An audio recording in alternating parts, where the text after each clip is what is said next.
नमस्कार, मैं हूं कैलाश लालवानी और आप देख रहे हैं हाल हलचल का खास कार्यक्रम शख्सियत। बड़े दिनों बाद आपसे मुलाकात हो रही है और 2 महीने के बाद हम आपके सामने फिर उपस्थित हुए हैं शख्सियत के कार्यक्रम को लेकर।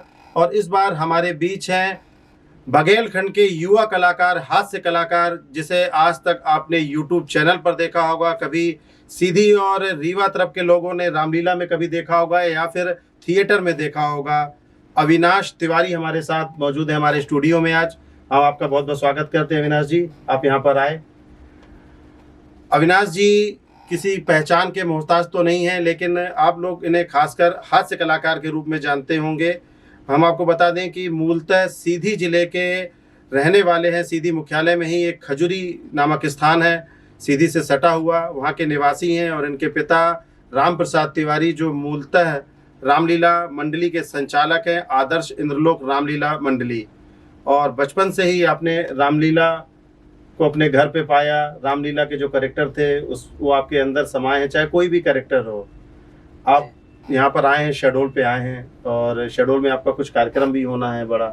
सबसे पहले तो हम चाहेंगे कि आप अपने बारे में बताएं लोगों को।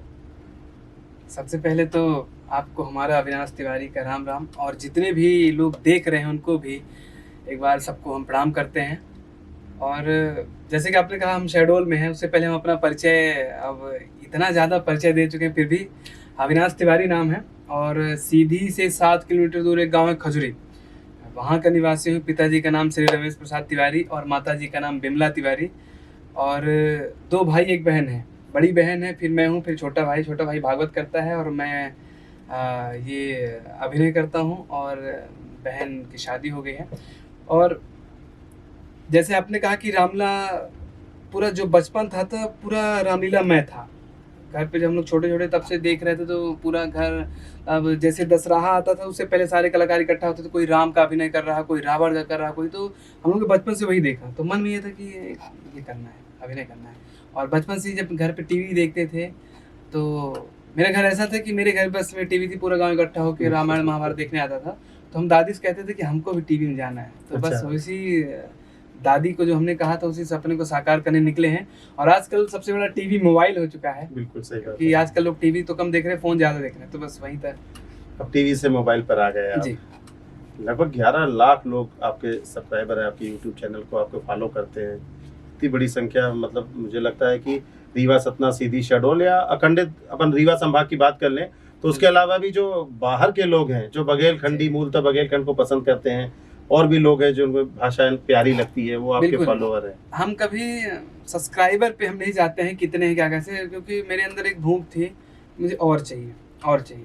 ये 11 लाख कभी नहीं लगा कि 11 लाख है, क्योंकि एक दिन हमसे किसी कह रहे थे कि अगर 11 लाख हटा दिया जाए तो तुम क्या हो। तो हमने कहा कि 11 लाख से हम नहीं है, हमसे 11 लाख है। बिल्कुल सही। तो बस एक जो उद्देश्य था कि बघेली पे ही काम करना है, क्योंकि मैं कहीं भी जाता था तो वहाँ पे क्षेत्रीय बोलियों को बड़ा बोलबाला था, चाहे पंजाबी, हरियाणवी, छत्तीसगढ़ी, भोजपुरी। तो मुझे लगता था कि क्या हमारी बघेली भी ऐसे हो सकती है, बघेली पे भी काम किया जा सकता है। क्योंकि अगर हम कहीं पे बघेली पे बात करें, बघेली बोल रहे हैं, तो लोगों को लगता था कि अनपढ़, एक गमारू भाषा उसको कहते थे। लेकिन ऐसा नहीं है।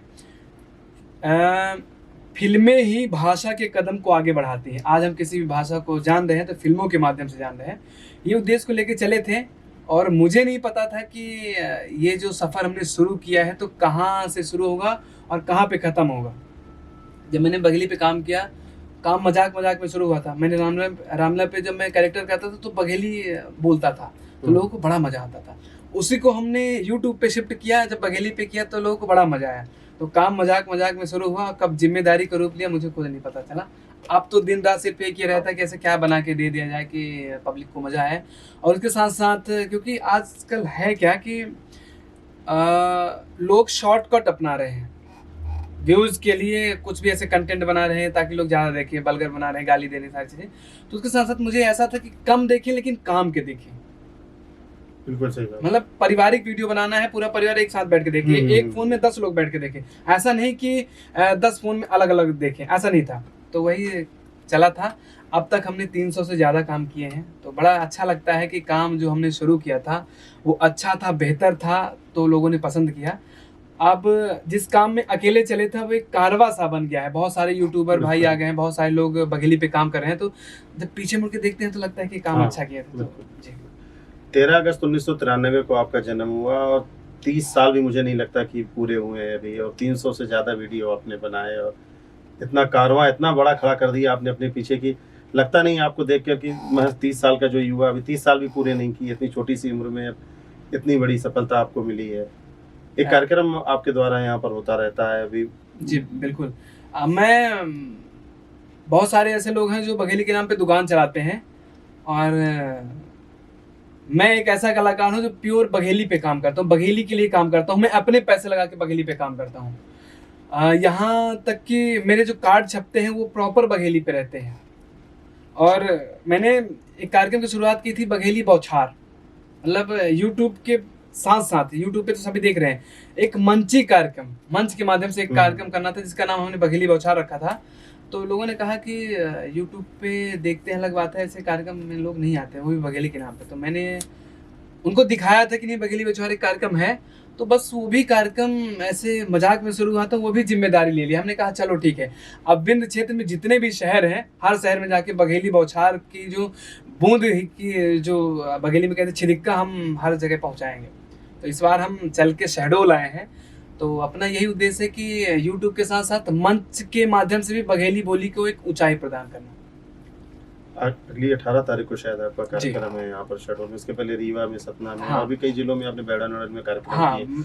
है क्या ये बघेली बौछार कार्यक्रम है, आप क्या दिखाना चाहते हैं लोगों को? बघेली बौछार एक ऐसा कार्यक्रम रहता है जिसपे नए युवाओं को भी मौका देते हैं हम। जैसे नए युवा कवि हैं, नए कलाकार हैं, नए यूट्यूबर हैं, उनको सबको एक मंच प्रदान करते हैं। क्योंकि आजकल होता क्या है कि मंच मिलना बड़ा मुश्किल होता है।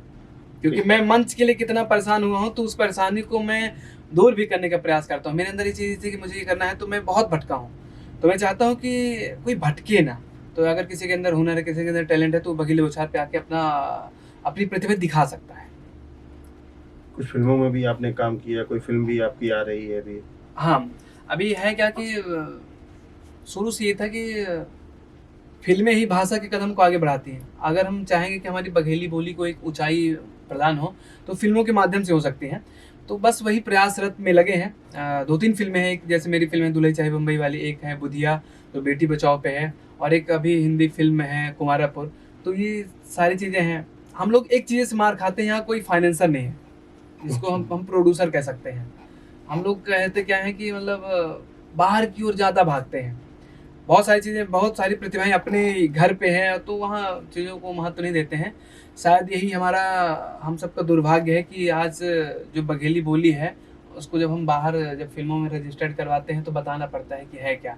फिर बताते हैं कि वहाँ जहाँ पूरे विश्व का पहला सफ़ेद शेर पाया गया था, वहाँ से आते हैं, वहाँ की बोली है, भाषा है।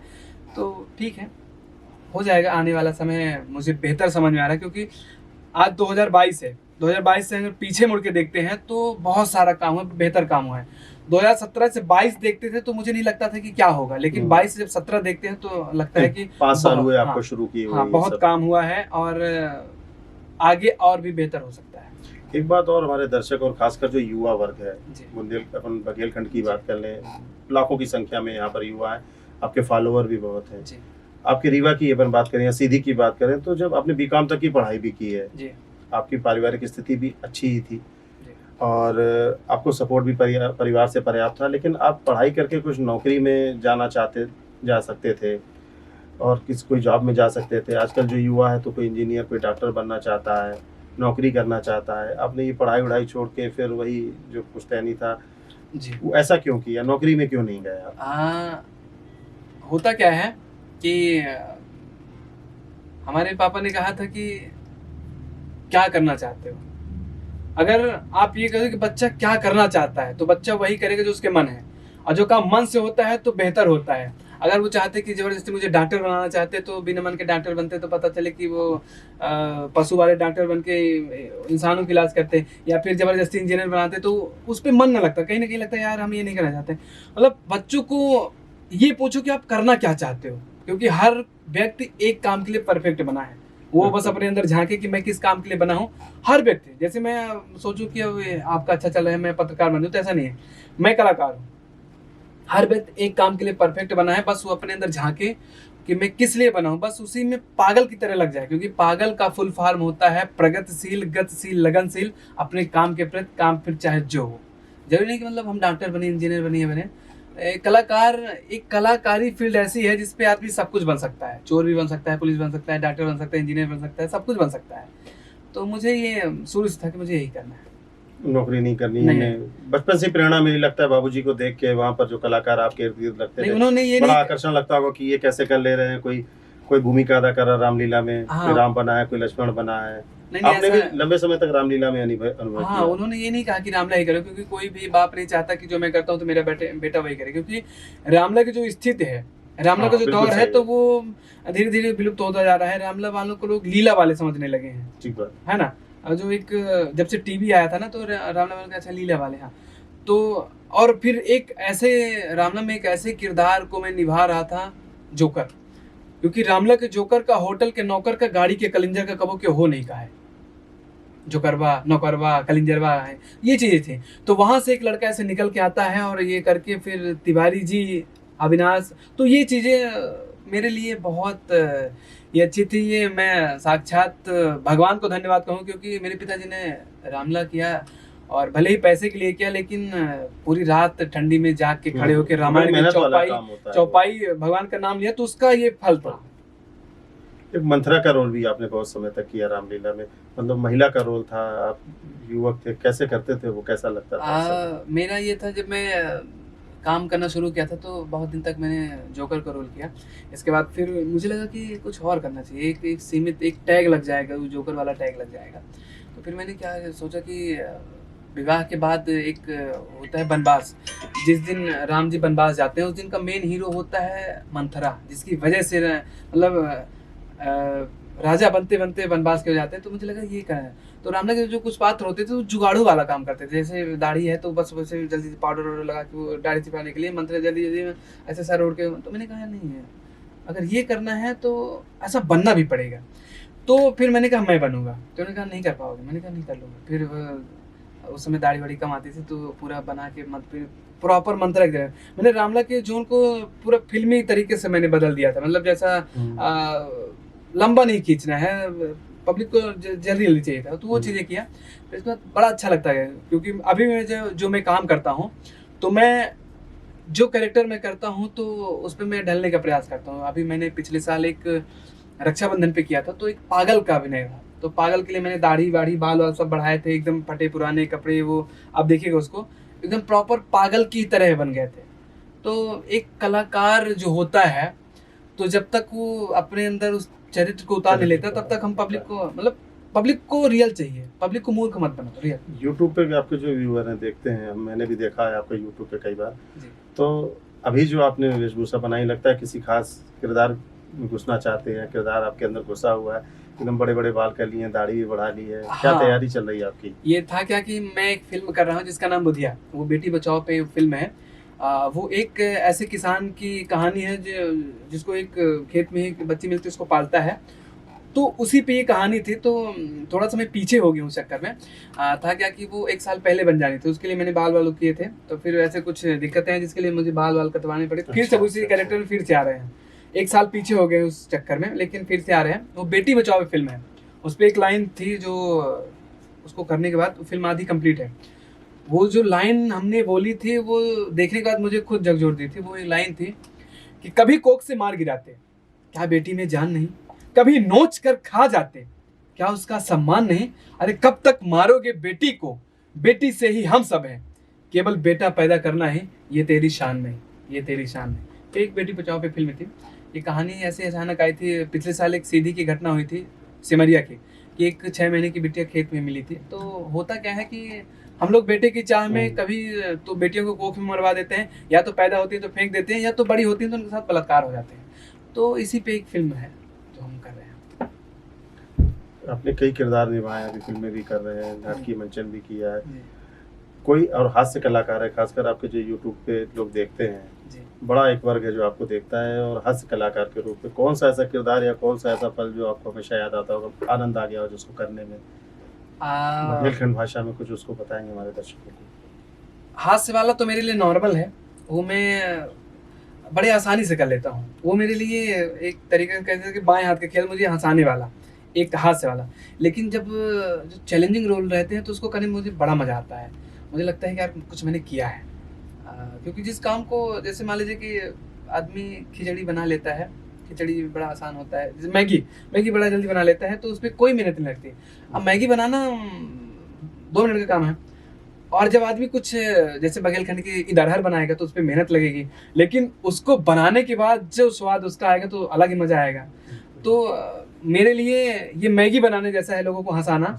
लेकिन जो चैलेंजिंग किरदार रहते हैं, जैसे मैंने वो आवास योजना पे किया था, मैंने शौचालय पे किया था, मैंने रेप पे किया था, और अभी जो बुधिया वाला कैरेक्टर है, तो इसके लिए मैं 1 साल से इस कैरेक्टर में एकदम ढला हुआ हूँ। बघेलखंड भाषा में कुछ आ, उस कार्यक्रम में, क्योंकि आप बघेलखंड की भाषा को लेकर जो एक प्रयास कर रहे हैं, एक आपने यूट्यूब पे चैनल बनाया है, या फिर जो फिल्में आ रही हैं, पहली बार बघेलखंड से ये फिल्में निकल के आ रही हैं बघेली भाषा को लेकर। अब हमारे 300 प्लस हमने काम किया है, जिसका लिखा मैंने खुद है, और 150 ऐसे मेरे वीडियोस हैं जिस पे एक समाज को मैसेज निकल के आता है, उसका निचोड़ निकल के आता है। क्योंकि कोई अगर हमको 20 मिनट का समय दे रहा है तो उसका मतलब क्या निकलता है, बिल्कुल है ना? तो क्योंकि सबसे कीमती समय है, कोई अगर मुझे समय दे रहा है, तो अभी मैं एक फिल्म कर रहा हूँ, हालांकि शॉर्ट फिल्म है वो, जो एक ऐसे विषय पे आधारित है। जैसे हर किसी को पता है कि घर घर शौचालय बने थे, हर घर घर शौचालय बने थे। एक समय ऐसा था कि मतलब कोई बाहर नहीं जाता था, ड्यूटी लोगों की लगा करती थी, आंगनबाड़ी और जो टीचर हुआ करते थे वो ड्यूटी लगा, कोई बाहर ना जाने पाए। तो उस पर ही हमने एक फिल्म लिखी थी, व्यंग्य फिल्म है, जिसका नाम है टट्टी। एक जिसके नाम पे भी हंसी है, नाम पे भी घिन है, लेकिन एक पूरा व्यंग है, एक अच्छा निचोड़ है, जो जब लोग उसको देखेंगे तो लगेगा कि हाँ यार, ऐसा नहीं, ऐसा होना चाहिए। तो क्योंकि आजकल शौचालय की स्थिति क्या है सबको पता है, किसी में दरवाजे नहीं, किसी में ऊपरी कंडा, ये सब रखे हैं। तो उसी पे हमने एक व्यंग लिखा था। एक फिल्म है टट्टी, जो बहुत ही अच्छी कहानी है। नाम पे मत जाइएगा, इसकी कहानी पे जाइएगा। और इस पे एक गाना है, जो जैसे आपने कहा कि बघेली पे कुछ, तो इस पे गाना है कि लइके लोटा बगारे का भागे, लाज तोहका ना लागे। क्योंकि आजकल गांव में अभी भी आप बाहर ही जाते हैं, हर कोई जाता है। शौचालय की स्थिति क्या है कोई नहीं देखता। मानसिकता क्या है कि हम लोगों ने टट्टी निकाली, यहाँ से नहीं निकाल पाए। तो उसी पे पूरी व्यंग है, लइके लोटा बगारे का भागे, लाज तोहका ना लागे। गर्मी बरसा और होई जाड़ा, सबसे घिनहा बगारे के झाड़ा। पर लात सांप तोहका चाबे, लाज तोहका ना लागे। शौचालय निर्माण कराबा, एक दूसरे का खूब बताबा। बात अविनाश के तू माने, लाज तोहका ना लागे। होता क्या है, सुबह सुबह होत बिहान छाड़ दिहन खटिया, निकरी परेले हाथ मलोटिया। पकड़ी पेट इहाँ उहाँ भागे, लाज तोहका ना लागे। ये पूरा व्यंग है, महंगाई डाइन स्टाइल में ये था। तो एक मेरा ये उद्देश्य रहता है कि पहले मैं एक समाज को आईना दिखाऊं कि हाँ, ऐसा हम लोग इस जगह पे जा रहे हैं, इसका वो है, फिर एक मैसेज देते हैं। बघेली भाषा और बघेली बौछार जो कार्यक्रम होना है, उसके लिए यहाँ पर कब आयोजन हो रहा है, और उसमें किन लोगों को अपन आमंत्रित करेंगे बघेली भाषा को आगे बढ़ाने के लिए, क्योंकि ये भी बघेलखंड का ही हिस्सा है। जी बिल्कुल। मेरा ये उद्देश्य कि जो बघेली बौछार हमने कार्यक्रम की शुरुआत की है, ये विंध्य क्षेत्र, जितने भी विंध्य आता है, जितने भी बघेलखंड आता है, वो हर जिलों में जाके हर साल हम कार्यक्रम करते हैं। ये 4था साल हम शहडोल में कर रहे हैं। यहाँ करने का उद्देश्य है कि आधे कलाकार यहीं के रहेंगे, यहाँ के जो क्षेत्रीय कलाकार हैं उनको एक मंच मिलेगा, और हम भी वहां से आएंगे, कार्यक्रम करेंगे, और हंसाने के साथ साथ एक मैसेज लोगों को देके जाएंगे। और जो मेन उद्देश्य है कि बघेली बौछार मंच के माध्यम से एक बघेली बोली को ऊंचाई प्रदान करना, यही उद्देश्य है। और मैं चाहता हूँ कि बघेली मेरी अकेले की नहीं, ना तो आपके अकेले के है। बघेली जैसे मेरी है वैसे आपकी है, वैसे हम सब के, जितने भी लोग देखेंगे उन सब के हैं। तो हम सब का दायित्व बनता है कि इस कार्यक्रम को ऐतिहासिक और सफल बनाए। कार्यक्रम बघेली बौछार मेरा नहीं है, ये हम सबका है। बघेली मेरी नहीं, हम सबकी है। तो हम सबका दायित्व बनता है, हम सबका फर्ज बनता है कि जो घर के बच्चे हैं उनको एक सहयोग करें, सपोर्ट करें, और इस कार्यक्रम को सफलतापूर्वक ऊंचाई प्रदान करें। तो ये थे हमारे बीच में बघेली हास्य कलाकार अविनाश तिवारी जी। आगामी 18 तारीख को जो है यहाँ पर शहडोल में बघेली बौछार का कार्यक्रम होना है और हम आशा करते हैं कि आप इन्हें रूबरू देख पाएंगे उस कार्यक्रम में उपस्थित होकर। बघेलखंड की एक शख्सियत है जिसमें अखंडित रीवा जिले को हम मानते हैं और आशा करते हैं कि आप जिस अभियान को लेकर आगे बढ़े हैं सबका सहयोग मिलेगा और कारवा जो है और बढ़ता जाएगा। अगले कार्यक्रम में हम फिर नई शख्सियत के साथ आपके पास उपस्थित होंगे। तब तक के लिए हमें इजाजत दीजिए। नमस्कार।